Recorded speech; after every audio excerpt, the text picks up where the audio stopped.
99% от търговците пропускат този модел. И това им струва хиляди пропуснати печалби. Ако някога сте се чудили как професионалните търговци предвиждат огромни обръщания на цените преди те да се случат, тайната е в този един патърн. Нарича се поглъщащата свещ. И ако се научите как да я използвате правилно, можете да забележите високо вероятни търговски настройки на всеки пазар – Форекс, акции или крипто. Какво е поглъщаща свещ? Поглъщащата свещ е един от най-мощните сигнали за обръщане в търговията. Това се случва, когато голяма свещ напълно погълне предишната, показвайки силна промяна в инерцията. Поглъщаща бича свещ се формира след низходящ тренд и сигнализира, че купувачите поемат контрола.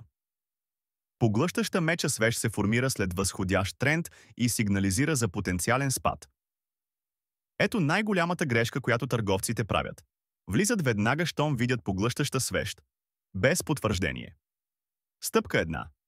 Формира ли се на ключово ниво, подкрепа или съпротива? Стъпка 2. Увеличава ли се обемът? Има ли моментъм?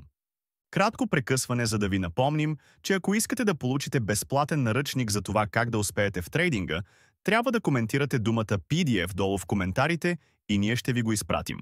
Благодаря.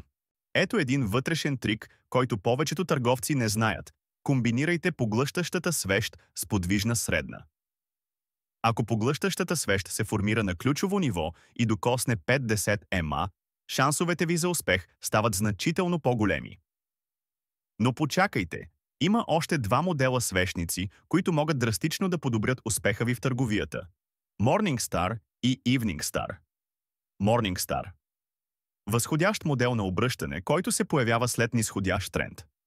Състои се от три свещи – голяма меча свещ, малка свещ, нерешителност и силна бича свещ, която потвърждава обръщането.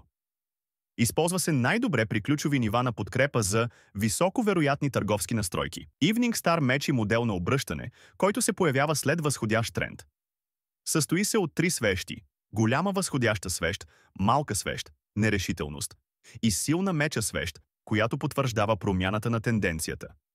Работи най-добре при нива на съпротива, за да сигнализира за потенциални възможности за продажба.